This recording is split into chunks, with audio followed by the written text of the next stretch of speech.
Salmo numero 1. Beato l'uomo che non cammina secondo il consiglio dei cattivi, che non si ferma nella via dei peccatori e che non posa in compagnia di scherzosi, ma che trova uso piacere nella legge di un Signore e che ameriteggia notte e giorno.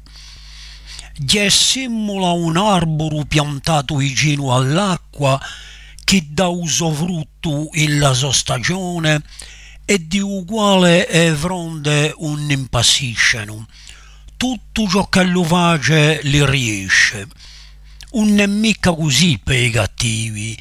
So come a paglia che lo scaccia a vento ed è per questo che i cattivi non resistono al giorno di giudizio né i peccatori nell'assemblea di giusti, che il Signore conosce a via di giusti e a via di peccatori conduce a ruina.